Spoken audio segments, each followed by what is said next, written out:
Om Namo Bhagavate Vasudevaya. Om Namo Bhagavate Vasudevaya. Om Namo Bhagavate Vasudevaya.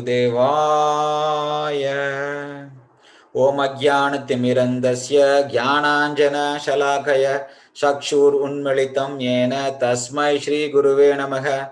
Shri Chaitanya Manobhishtam Stapitam Yena Bhutale Swayam Rupa Kadamayam Dadati Swapadantikam Vandeham Shri Guru Shri Yuta Pada Kamalam Shri Gurun Vaishnavamscha Shri Rupam Sagra Jatam Sagagana Raghunathanvitam Tam Sajivam Sadvaidam Savadutam Parjana Sagitam Krishna Chaitanya Devam Shri Radha Krishna Padan Sagagana Lalita Shri Vishakanvitamscha He Krishna Karuna Sindhu Deenabandhu Jagatpate Gopesha Gopika Kanta Radha Kanta Namostude Tapta Kanchana Gaurangi Radhe Vrindavaneshwari Vrishabhanu Sute Devi Pranamami Hari Priye Vancha kalpatarubhyascha kripa sindhubhya eva cha patitanam pavanebhyo vaishnavebhyo namo namaha. Jai Shri Krishna Chaitanya Prabhu Nityananda Shri Advaita Gadadhara Shri Vasadi Gaura Bhakta Vrinda Hare Krishna Krishna Krishna Hare Hare Hare Rama Rama Rama Hare Hare. Hare Krishna. Welcome to our weekly study of Bhagavad-gita. So we are continuing on the second chapter of Bhagavad-gita, entitled as The Contents of Gita Summarized, also known in Sanskrit as Sankhya Yoga. So we are almost coming to the conclusion. This second chapter contains 5 divisions.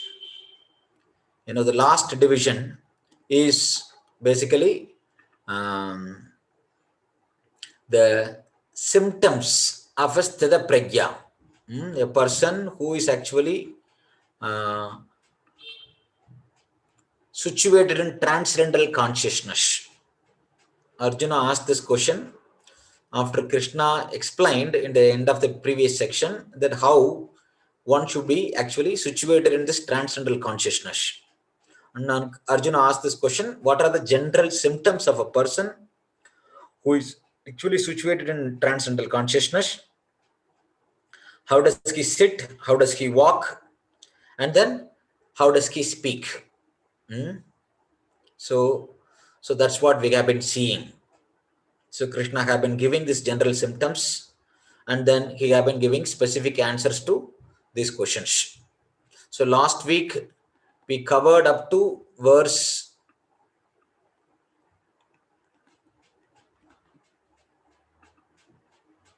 17.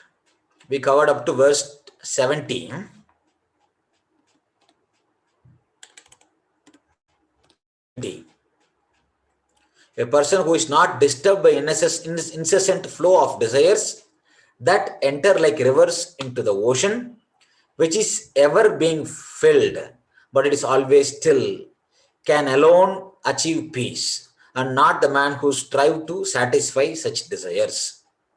Now 71 and 72 we are seeing. So that will conclude the second chapter. After concluding, again we will just do a small overview of the whole thing. We'll rehash the whole thing what we covered. Vihaya kamanya sarvan pumams charati nipsprahaha nirmamo nirhankaraha shashantim adigachati. Vihaya, giving up kaman, material desires for sense gratification, yaha, who, sarvan, all, puman, a person, charati, lives, niksprahaha, desireless, nirmamaha, without a sense of proprietorship, nirahankaraha, without false ego, saha, he, shantim, perfect peace, adigachati, attains. Translation and purport by His Divine Grace, A.C. Bhaktivedanta Swami Srila Prabhupada. Srila Prabhupada ki jai. A person who has given up all desires for sense gratification, who lives free from desires, and who has given up all sense of proprietorship and is devoid of false ego, he alone can attain real peace. Purport: to become desireless means not to desire anything for sense gratification. In other words, desire for becoming Krishna conscious is actually desirelessness. To understand one's actual position as the eternal servitor of Krishna, without falsely claiming this material body to be oneself, and without falsely claiming proprietorship over anything in the world, is the perfect stage of Krishna consciousness. One who is situated in this perfect stage knows that because Krishna is the proprietor of everything, everything must be used for the satisfaction of Krishna. Arjuna did not want to fight for his own sense gratification. But when he became fully Krishna conscious, he fought because Krishna wanted him to fight. For himself, there was no desire to fight, but for Krishna, the same Arjuna fought to his best ability. Real desirelessness is desire for the satisfaction of Krishna, not an artificial attempt to abolish desires. So here, Prabhupada is making a very important point. Real desirelessness is desire for the satisfaction of Krishna, for an artificial attempt to abolish, not an artificial attempt to abolish desires. So the innate nature of the soul is to have desires. The desires cannot be removed from the soul. But there are two types of desires. One which is, rightful, and another is, not right or wrongful. The innate nature of desire is to have free will and desire. When that free will is properly utilized and the desire is properly situated, that is its constitutional position. There is no problem in it. But when the living entity forgets its constitutional position and thinks himself to be the material body, whichever body it is situated in, it thinks that I am this body. And then it falsely claims proprietorship over things in this world. Anything which is attached to the body, it thinks it's mine. Right? So this type of desire is the one which causes bondage in this world, actions and reactions in this world. Whereas the constitutional position of the living entity, Jiva, is part and parcel of the Supreme. The Supreme has desires. The part also has desires. The Supreme's desire is complete. And we are part and parcel of him. We also have desires. When the desire is, placed in connection to the Supreme, right? If we are one in purpose with him, then that actually is the right position of the individual soul. When that is not there, when it is in the material world, based on its false ego. What is that false ego? We saw that, right? We all have, two types of material body. One is the gross material body, Stula Sarira, which is made up of earth, water, fire, air, and space. Bhumi Rapo, Analo, Vayu, Kam. Apart from that, we have this subtle body, Suchama Sharira, which is made up of mind, intelligence, and false ego. So this subtle body is like the software. The gross body is like a hardware. The subtle body is the one which drives the hardware. No, the software is the one which drives the hardware. Subtle body is the one which drives the gross body. So mind, we saw the function of mind is nothing but a storehouse. It's like a memory device. It records all the things what is happening to us. Not only in this life, mind has, the storage of all the things happened to in all the previous lives. Millions and millions of births we have taken. All of them are recorded in our mind. Not only in human form of life, Even whatever species we get gone through, all of those vasanas, impressions are all recorded in the mind. But mind also does one more function. What is that? Based on our past impressions, based on the vasanas we all had experienced, it combines those experiences and produces newer and newer type of desires.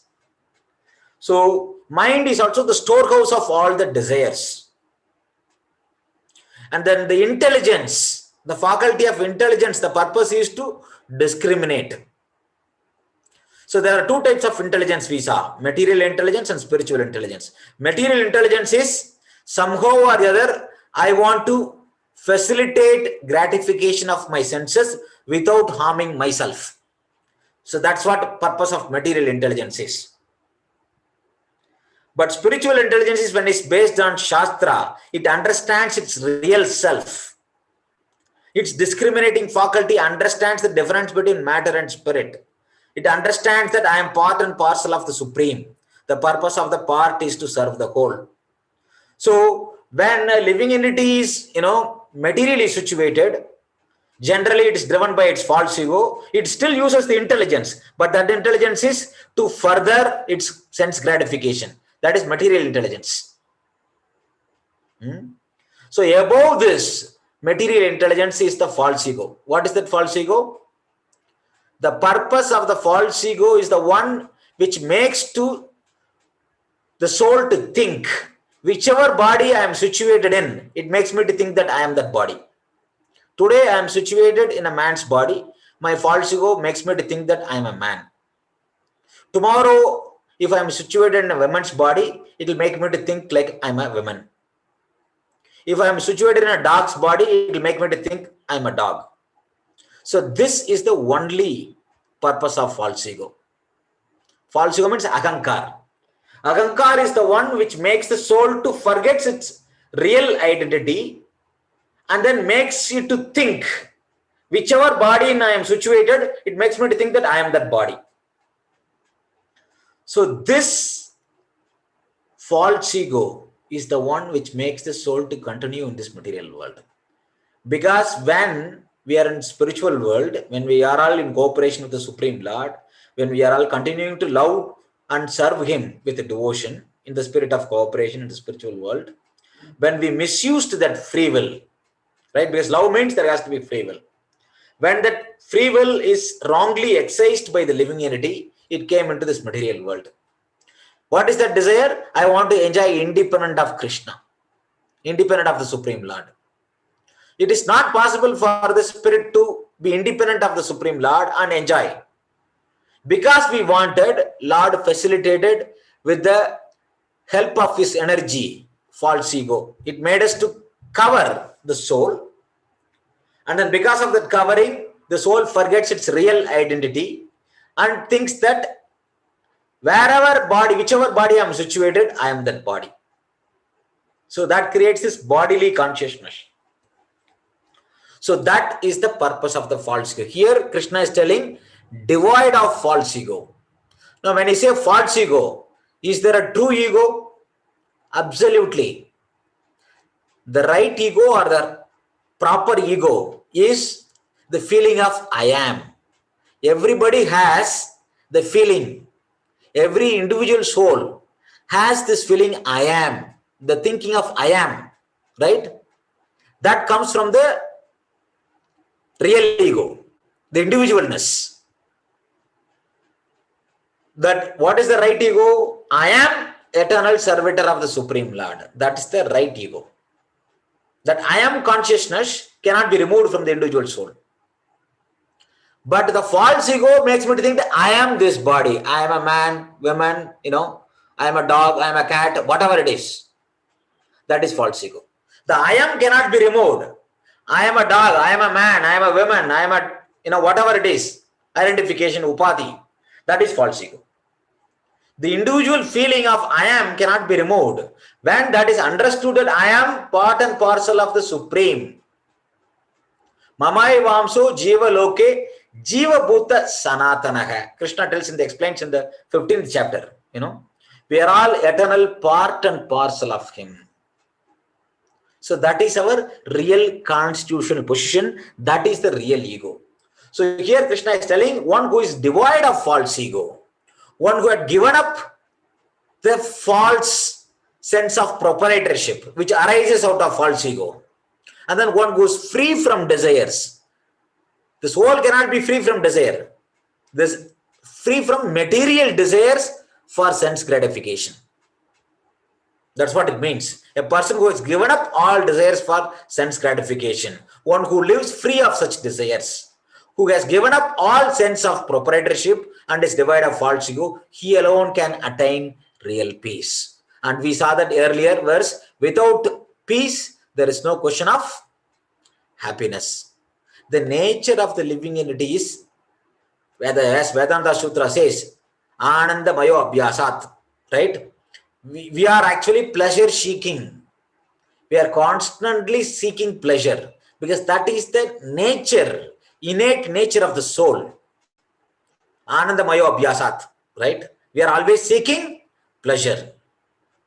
But when that seeking pleasure happens based on the bodily consciousness, we entangle into karma, actions and reactions. When that is situated in line with the Supreme, that is called bhakti, or it is transcendental consciousness. So that's why Prabhupada is telling real desirelessness is to desire for the satisfaction of Krishna, not an artificial attempt to abolish desires. The living entity cannot be desireless or senseless, but he does not have to change, but he does have to change the quality of desires. A materially desireless person certainly knows that everything belongs to Krishna. Ishamashyam idam sharvam. Right? As Isha Upanishad, one of the Upanishad statement, one of the important Upanishad is called Isha Upanishad. So one of the first statement, the first verse of the Isha Upanishad tells that Ishavasham Vidam Sarvam. Everything belongs to the Supreme. Right? Ishavasham Idam Sarvam. And therefore he does not falsely claim proprietorship over anything. This transcendental knowledge is based on self-realization, namely knowing perfectly well that every living entity is an eternal part and parcel of Krishna in spiritual identity. And that eternal position of the living entity is therefore never on the level of Krishna or greater than him. This understanding of Krishna consciousness is the basic principle of real peace. As I mentioned last week, in the 5th chapter, last verse, Bhoktaram Yajya Tapasam Sarva Loka Maheshwaram Suhurdam Sarva Bhutanam Nyatva Mam Shanti Mrichati. Krishna tells one who understands Bhoktaram Yajya Tapasam. Krishna is the enjoyer of all the penances and austerities and all the sacrifices. Sarva Loka Maheshwaram, he is the supreme controller of all the lokas and the controller of all the lokas. Sarva Loka Maheshwaram. Suhurdam Sarva Bhutanam, he is the well-wisher of all living entities. He is the benefactor of all the living entity. Suhurdam Sarva Bhutanam. Nyatvam, one who knows this. Mam, about this, about Krishna, about me, Krishna saying, about one who knows about this truth about me. Shantim Richati, attains peace. When he attains peace, he gets relieved from the pangs of material miseries. So this understanding of Krishna consciousness is the basic principle of real peace. One who knows that everything belongs to the Supreme, he is not actually bothered about anymore, it's mine, yours, all these things. This all comes from because of our false ego, false proprietorship, based on desire for sense gratification. When that material desires are gone, when the false proprietorship is given up, when one is situated in the right ego, that I am eternal servant of the Supreme, I am part and parcel of the whole, the purpose of the part is to serve the whole. He is actually situated in the right place, right consciousness.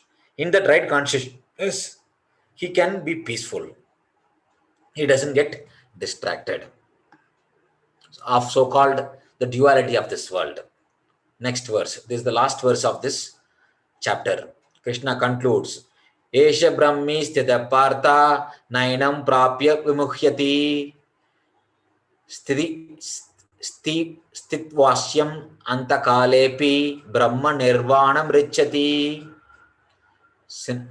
Word by word meaning, Esha, this Brahmi, spiritual, Stitihi, situation, Partha, O son of Pratha, never, Yenam, this, Prapya, achieving, Vimuhyati. One is bewildered, Stitva, being situated, Ashyam, in this, Antakale, at the end of life, Api, also, Brahma Nirvanam, the spiritual kingdom of God, Richati, one attains. Translation. This is the way of spiritual and godly life, after attaining which a man is not bewildered. If one is thus situated, even at the hour of death, one can enter. If one is thus situated, even at the hour of death, one can enter into the kingdom of God. So here Krishna is telling how one can attain this eternal place, our real constitutional position, going back to the spiritual world. How it is done? The above consciousness, above set of things. One who attains this Tida Prajna consciousness, one who is situated properly, without false ego, without sense of false proprietorship. That means understand everything belongs to the Supreme and everything should be utilized in the service of the Supreme. When he is situated in the transcendental consciousness, he can enter into the kingdom of God. Purport. One can attain Krishna consciousness or divine life at once within a second, or one may not attain such a state of life even after millions of births. It is only a matter of understanding and accepting the fact. Khatvanga Maharaja attained this state of life just a few minutes before his death by surrendering unto Krishna. So there is a great personality in Srimad Bhagavatam. The story of Khatvanga Maharaja is described. He was a great king. In the war between the divine Asuras and Devas, divine and demoniac, he assisted the Devas greatly in the fight against Asuras. Because of that, all the Devatas were very pleased with his effort, Khatvanga Maharaja. They asked him, ask for a boon, because you helped us in the fight against Asuras. We want to give a benediction. Please ask for a benediction. Khatvanga Maharaj asked, give me eternal life. I don't want to die. The Devas immediately said, sorry, dear king, we cannot provide that boon, that benediction, because we ourselves don't have that, privilege. We also have limited life. Even Devas, we saw that have a particular period of life. So hence, we cannot give a boon which we don't have ourselves. Ask for something else. Then Khatvanga Maharaja said, if you cannot give me deathlessness, at least tell me when I will die. So then, the Devas thought about it. Then they looked to his future. They said, I am sorry to say, you have only few moments to live. Immediately what Khatvanga Maharaja did, at that moment he renounced everything. He sat down in complete meditation. He completely absorbed himself by meditating on the Supreme Lord at the heart, Shri Krishna. In that consciousness, when he left his body, he attained the spiritual world. So, it took only a moment for him to realize. That's what Prabhupada is telling. If somebody has proper intelligence, he can immediately give up everything and attain the transcendental consciousness like Khatvanga Maharaja. Or someone might be going through millions and millions of life. Still, he may not understand this transcendental knowledge. That is the unfortunate situation, So here, we have to understand, after many births of going through all the 84 millions of species of life, searching for happiness in this world through different permutation and combination, still we are ending up with only frustration in this world. By changing situation, just by changing permutation and combination, we are not going to get eternal peace and happiness. Because this world itself is created anityam asukam lokam or dukkalayam ashashvatam. The creator of the world had given a label, dukkalayam ashashvatam, anityam asukam lokam. So one has to realize this, that we have been going through millions and millions of life. Whatever desires we are trying to fulfill in this life, it is not new, by the way. We tried already all these combinations, did not work. Still, we are having this false hope in this world. Somehow or other, I can make it work. So once who realizes that this is a futile attempt, which is going on, like it's like a deja vu. We have been doing it again and again, expecting different result. In management principle, they say doing the same thing and expecting different result is called insanity, right? We are doing again and again, trying to gratify the senses, thinking that will make us happy.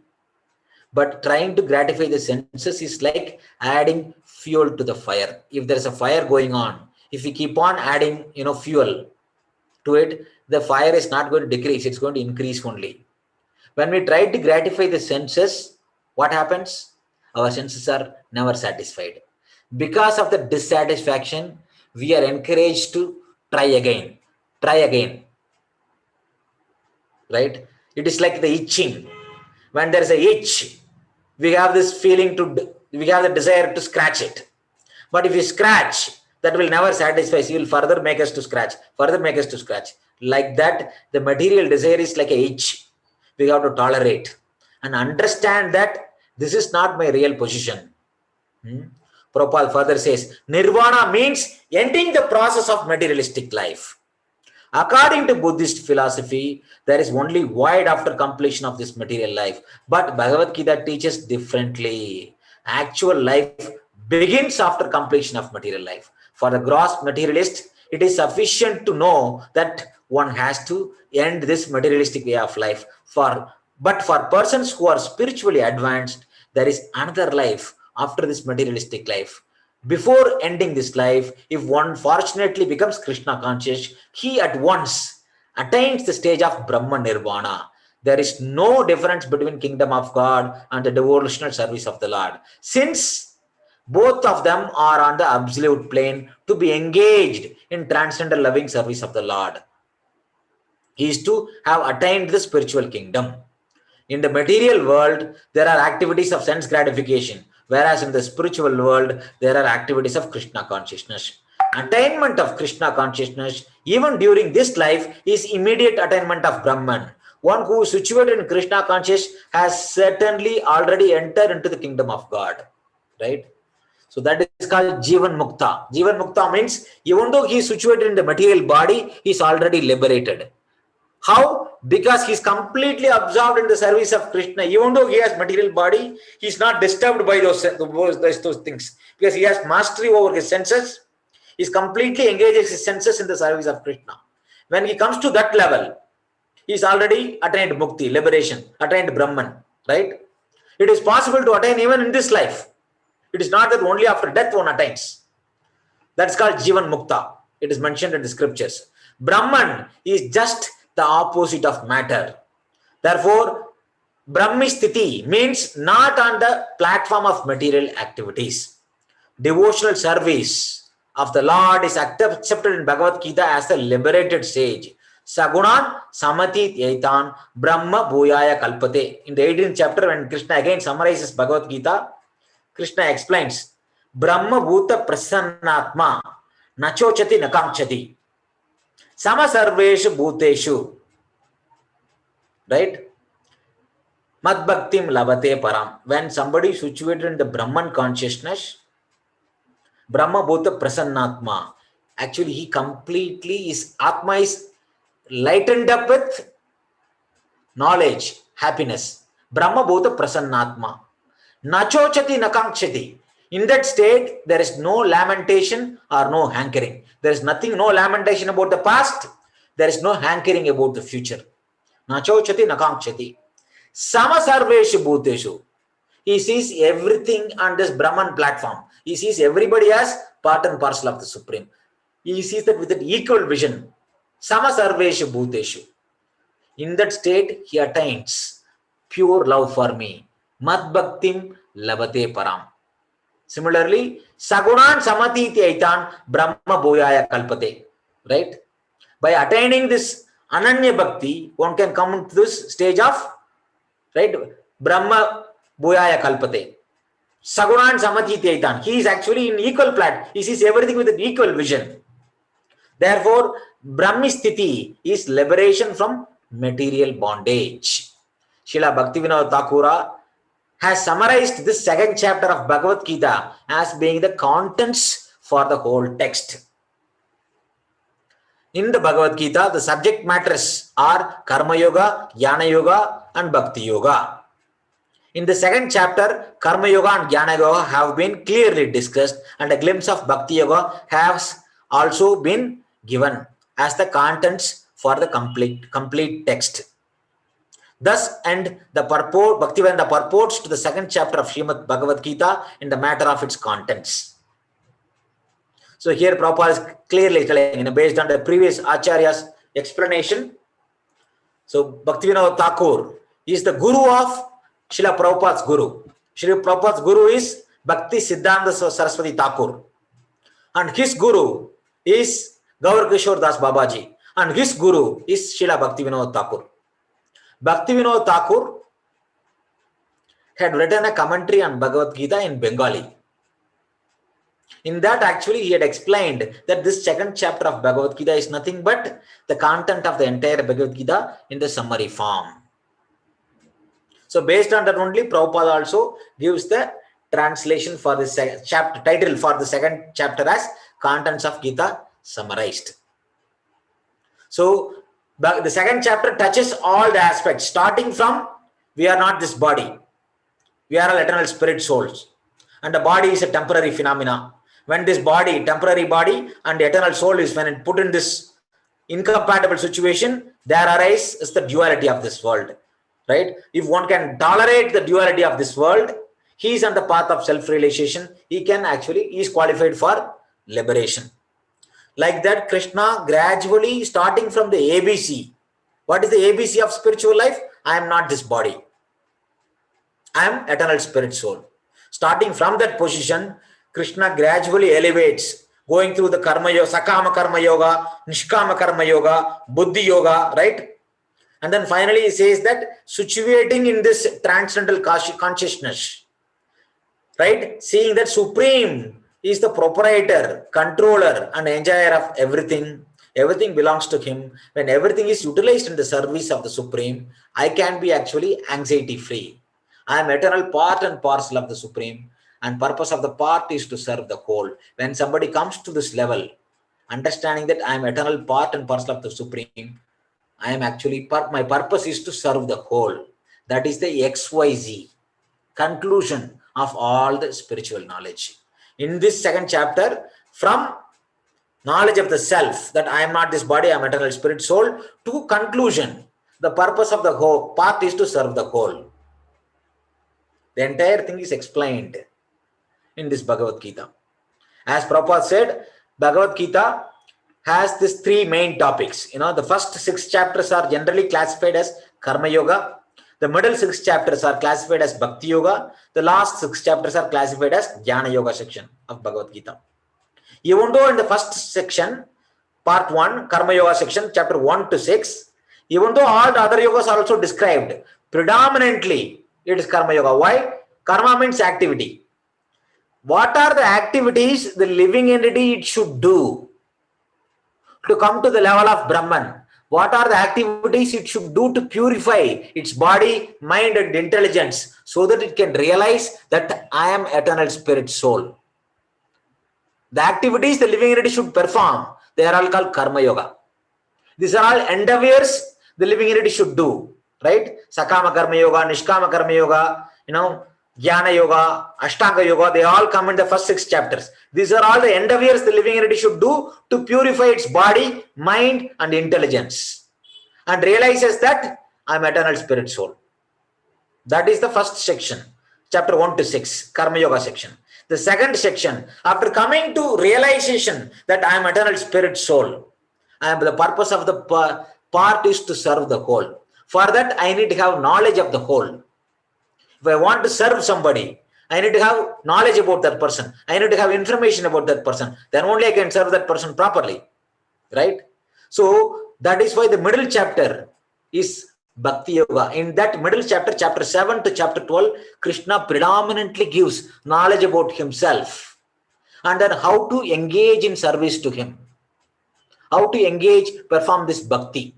Even though there is jnana, even though there is, all the other aspects are mentioned, but predominantly it's bhakti, the activity the living entity does when it comes to realizes that I am eternal spirit soul. In that purified consciousness, the activity performed by the jiva is called bhakti. What is bhakti? In one simple sentence, we have to define bhakti. Bhakti means activity in purified consciousness.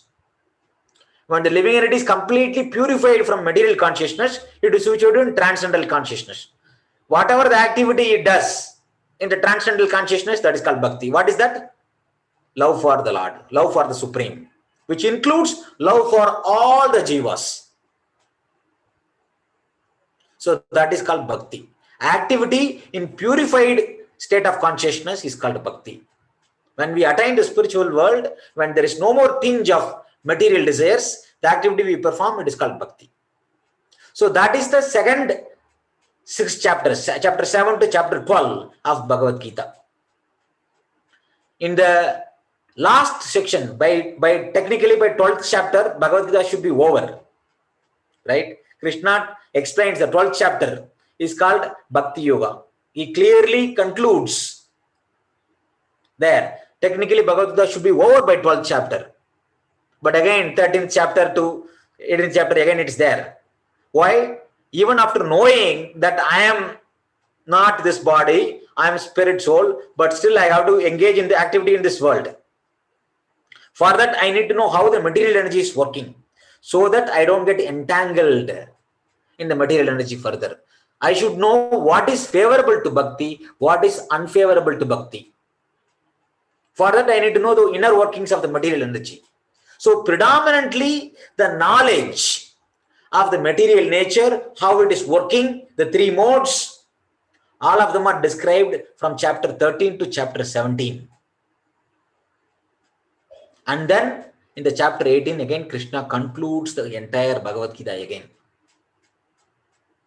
Gives the summary, recap of the whole thing. So that is why the last 6 chapters are called Jnana Yoga. Jnana about the material world, how the material world, even after realizing that I am spirit soul, still I have to function in this world, right? So for that, I need to know how the material energy is working, how it is binding, how it's trapping the living entity in this material world. The 3 modes, I have to know. So predominantly it gives knowledge of the material nature and the inner workings. That is why it's called the Jnana Yoga. So this, concludes the second chapter. I have the summary again of the second chapter, right? So this is, this is based on another book called Gita Subodhini. This Gita Subodhini is a very nice study guide, companion guide for Bhagavad-gita as it is. It is compiled or it is written by one of, very good teachers of Bhagavad-gita. His name is called Gauranga Darshan. So he's a very good friend of mine. So this is a fantastic book. This book is available online in Amazon in a soft copy as well. So I have taken from this book, right, the content of Gita summarized. Again, this 5 sections broken down into further subsections. The PDF I gave before, right, this study guide. See, it goes in detail after giving the summary, but here, a little bit more. In a summary form, it's in a mind map form it is given. Verses 1 to 10 is Arjuna's indecision and accepting Lord Krishna as his guru. That is, the first section. Verses 1 to 3, Lord Krishna chastises Arjuna and disapproves his so-called compassion.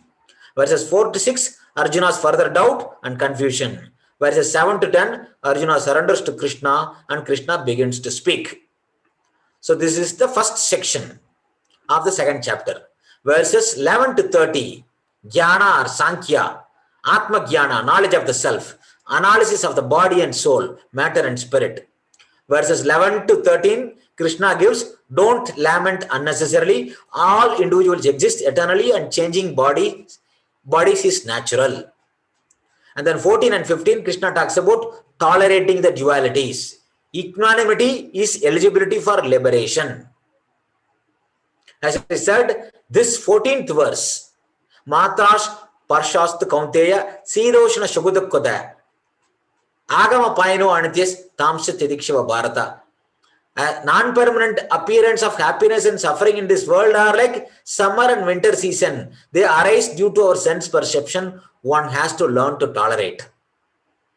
So this sentence, one has to learn to tolerate, is the key to unlock the treasure house of Bhagavad-gita. The moment we have taken birth in the material world, one has to tolerate. We cannot get depressed by the sufferings of this world. We cannot get elated by the temporary happiness in this world. When we are equipoised in this world, then we can see what is what. Then we can discriminate between right and wrong, good and bad, happiness and suffering. So tolerating dualities is the eligibility for liberation. That is in verse 14 and 15 Krishna covered. Verse 16 to 22 Krishna talks about the eternal nature of the soul. The soul never dies and the body is perishable. Changing body is similar to changing clothes. Verses 23 to 25 Krishna talks about the qualities of the eternal soul. Right? Krishna tells how all the different qualities of the soul, even though it is tiny, it's sarvagata, it is there everywhere. Right? All the qualities, it cannot be cut. It cannot be cut by any weapon. It cannot be wet by any amount of liquid. It cannot be withered by wind. It cannot be burnt by fire, because it's all transcendental to matter. It is spiritual. So verses 26 to 30, Krishna talks about birth and death are inevitable. No need to lament for the eternal soul. Verses 31 to 37, Sakama Karma Yoga, performing prescribed duties gives enjoyment. 31 and 32, Krishna talked about doing prescribed duty of fighting, open doors for heaven, especially for Kshatriyas. 33 to 36, by avoiding fight, in fact, you will incur sin, infamy, and criticism. 37, it further talks about benefit of fight, kingdom in victory, and heaven in defeat.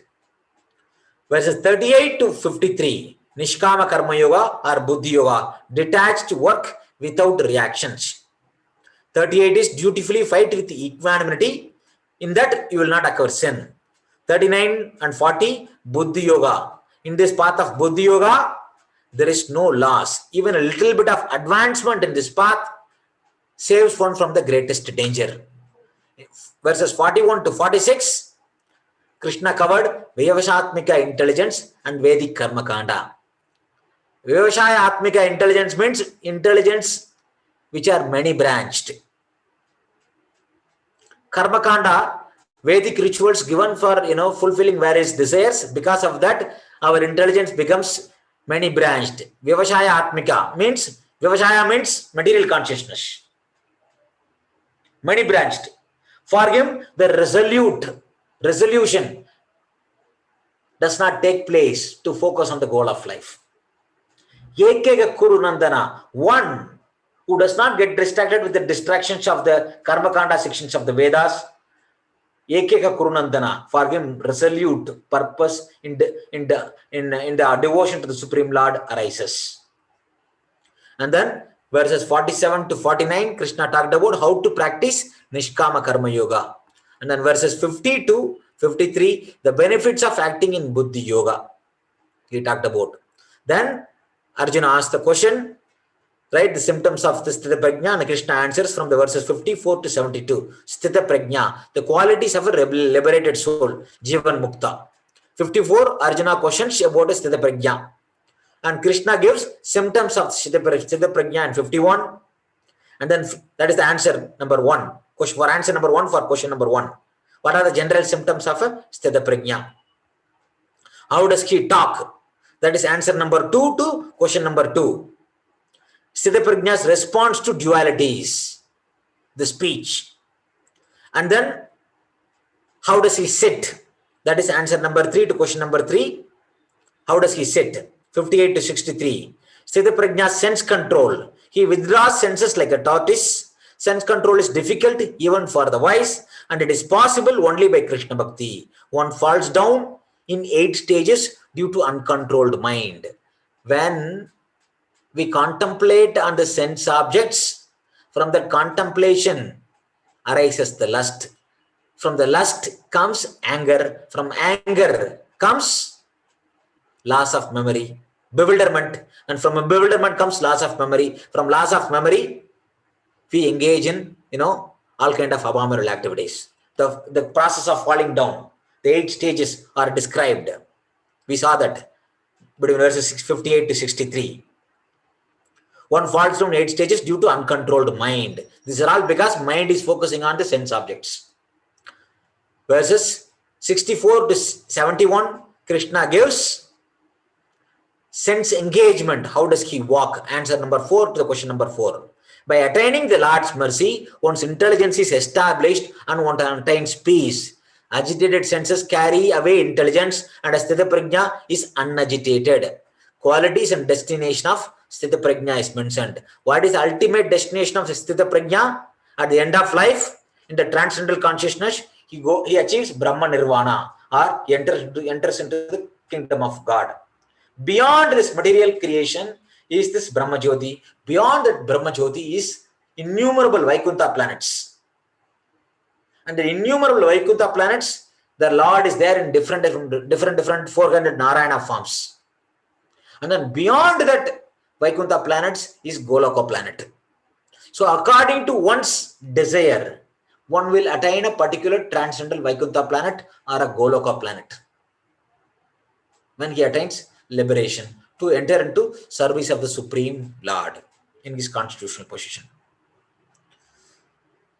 So this concludes the second chapter. I will share this PDF. I just took the second chapter of this study guide. So it's a very nice study guide. Whatever the sections summarized, he elaborates nicely. Along with when we are reading Bhagavad-gita as it is, it will be a nice study guide along with it.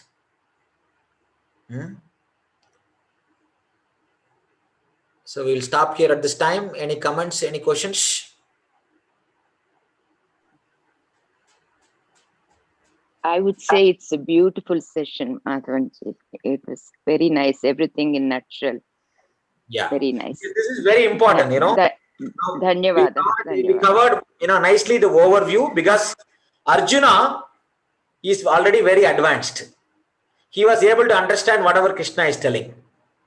And Arjuna had some questions in application that led to the rest of the Gita. Whereas for us, even to understand this knowledge is very difficult. That's why we did a introduction to Gita before, the preliminary required. So after that, we set the context in the first chapter, and then we got the overview of the Gita in the second chapter. Now we also will, like Arjuna, we will have many application doubts will be there. All those application doubt, Arjuna is going to ask, starting from the beginning of the third chapter. Arjuna is going to ask the question.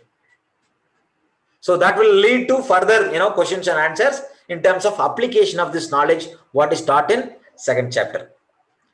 Please, Katyayani, please continue. Sorry, I kind of interrupted you. Please continue. Yeah. No. I was just saying it's a beautiful session that you brought everything in nutshell. Very nice. I mean, the whole, probably it's very meaningful today because everything came into one place. Yeah. Correct. We are able to, piece together all the pieces, the jigsaw puzzle, Because Arjuna was already in a certain level, so he was able to understand what Krishna is speaking. For us to come to that level, it requires a good amount of background knowledge, So that's why we are going slow also. That's why we took almost, today is the 35th session, we have been covering. But Krishna spoke the whole Bhagavad-gita in less than 45 minutes, by the way. The second chapter, first chapter and second chapter, it happened within minutes. So for us, it requires, some amount of background knowledge is required. That's why we are going little slowly. From now onwards, we'll pick up little bit more pace. From third chapter onwards, we'll pick up little bit more pace, and then second, even up to third chapter to sixth chapter also will go a little faster than the second chapter. But after coming to seventh chapter, we'll have a little bit more under proper, clear understanding. We can go a little more faster. Good. So, Swamiji, you will post this study guide, right? Yes. I will give the second chapter and first chapter put it in the same study guide, the Google Drive folder. I will put it. Okay. Thank you. Yeah. So please do not share, publicly this book. This e-book. It's a copyrighted book. I just broken down the chapter and give it for our group only. So, but if you want to get the whole book, it's available as an e-book from Amazon. But chapter by chapter, I'm going to break it and put it here. Okay. That is helpful. Thank you. Yes. So at this time, any other comments? So any feedback you all have? Are we going a little too fast, too slow? What so far, how we are able to connect with the topic? Is the examples we are giving, they're relevant to our, current situations?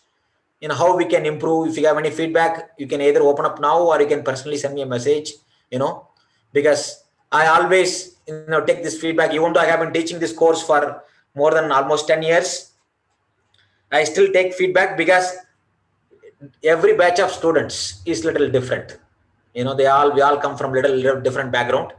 So usually I like to teach this course in person, because when we do in person, we get better connectivity with the student. Even after the class, people spend time with me. They ask personal questions more.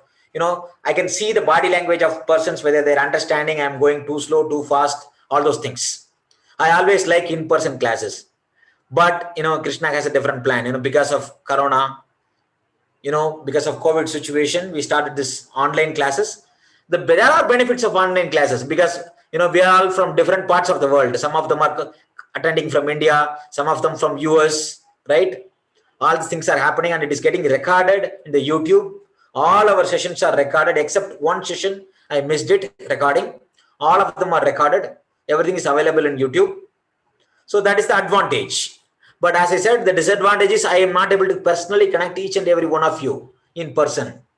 So when I have students in front of me sitting, then I can understand their body language. Their understanding, whether I can understand whether I'm going too slow or too fast.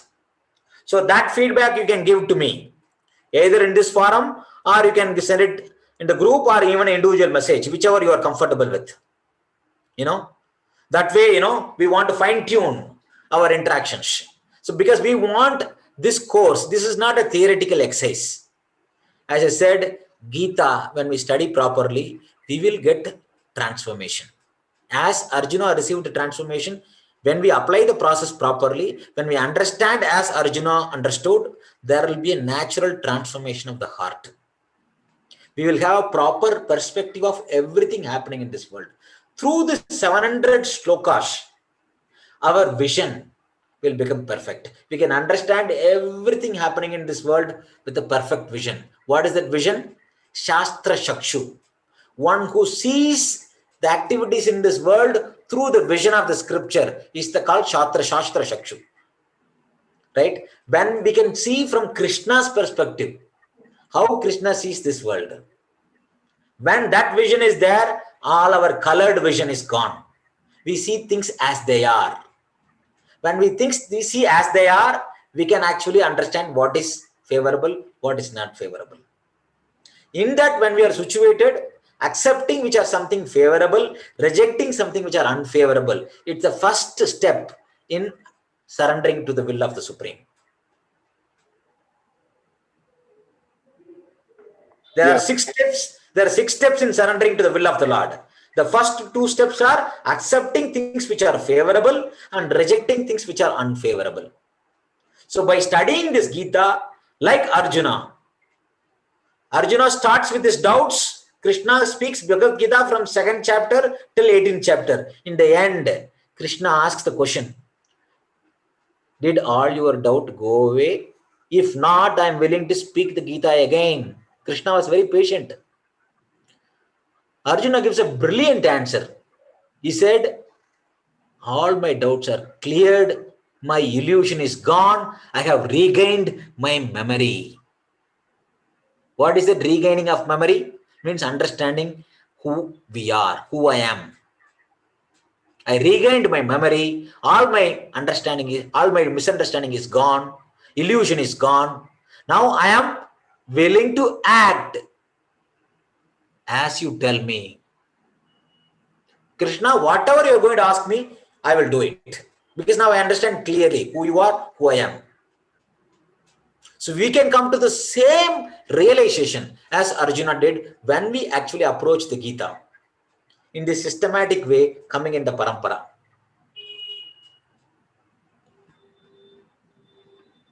Any comments further? Yeah. Any questions?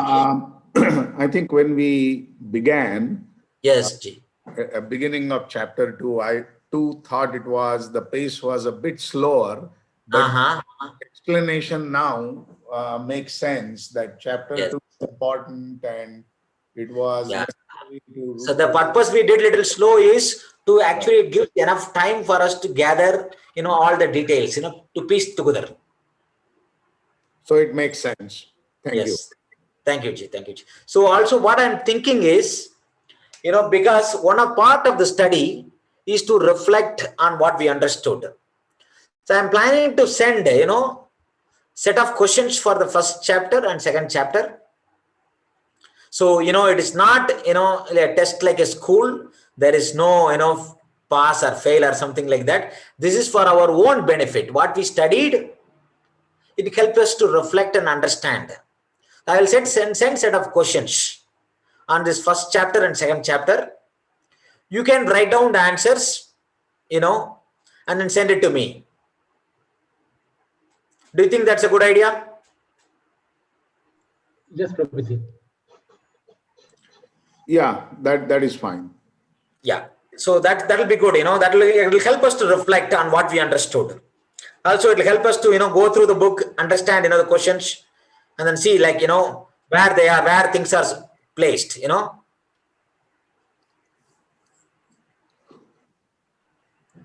Okay. Any other comments, question at this time? No, today class was very nice, Prabhuji. You connected all the dots. I have some doubts, but today class you connected all the dots. Thank you very much, Prabhuji. Today pace was good. Actually, we are going in right pace, Prabhuji, for all the sessions.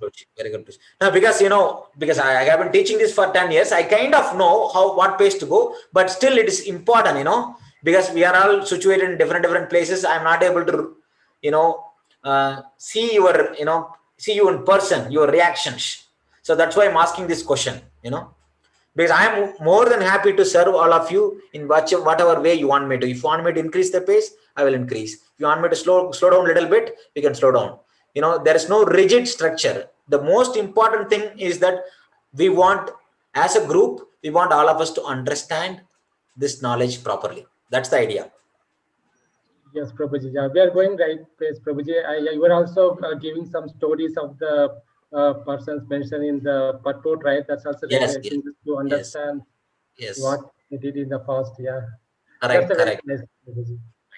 Thank you. Thank you, Prabhuji. Yes, Madhava.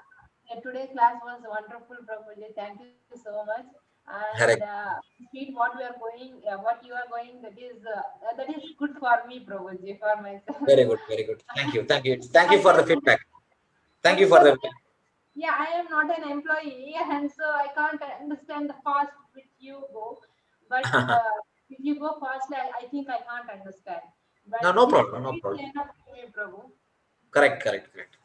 See, our whole purpose is we want, as a group, we want all of us to, understand. See, study of Gita is not, done in like 1 month or 2 months or 1 year or 1 year, not one lifetime. It's a several lifetime of study. Krishna tells in the 7th chapter, 7th chapter, 19th verse, Bhagunam Janmanam Ante Gyanavan Mam Prapatyate. Vasudeva Sarvamidhi Samagatma Sudarlabha. After many, many births, one who is situated in knowledge surrenders unto me, knowing that I am the cause of everything. Such a soul is very rare. So it is a lifetime of study. So, but as a group, we wanted to facilitate, we want to be a little practical. We want everything in this world. We want, we don't have infinite amount of time left in our life. So we want to, go in such a way that, we can at least get one overview of the whole Bhagavad-gita. That's our goal. So it doesn't stop. Bhagavad-gita doesn't stop.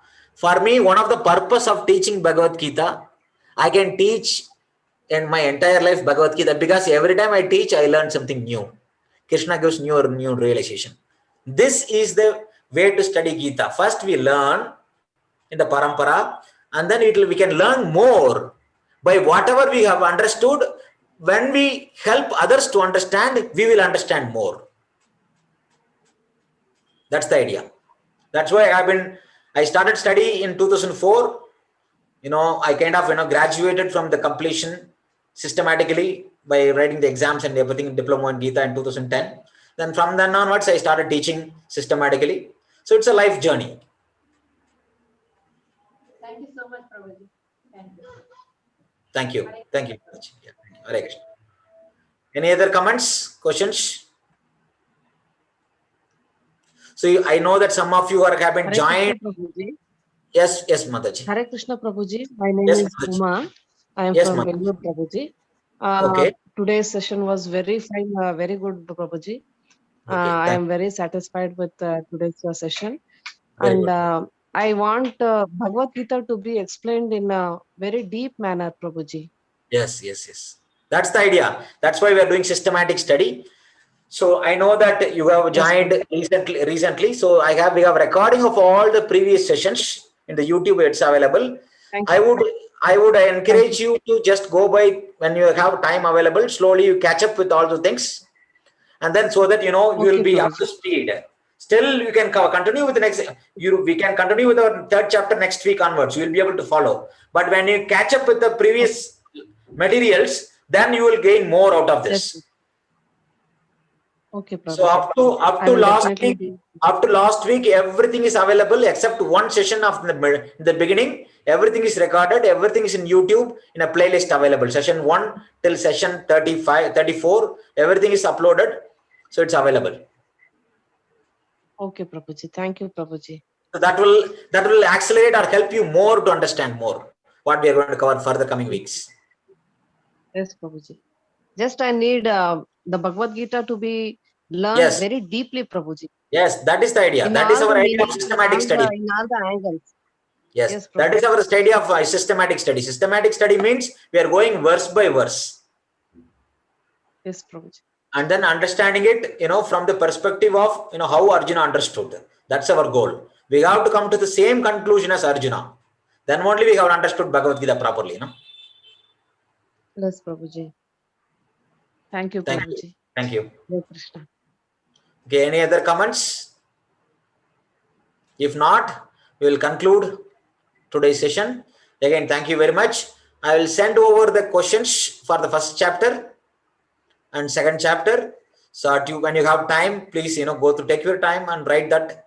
Sit down, prepare yourself and then sit down and write either, in an email, or you can write in a paper and then send a picture of it to me. So that will be very helpful. And then, that will also help you to reflect what you understood. The purpose of the test is to make you to realize what you have understood so far. So again, thank you very much for joining with our weekly study of Bhagavad-gita. Again, thank you to all of you for this opportunity to study Bhagavad-gita along with you. Again, Hare Krishna. Thank you very much. Hare Krishna, Prabhuji. Hare Krishna, Prabhuji. Hare Krishna.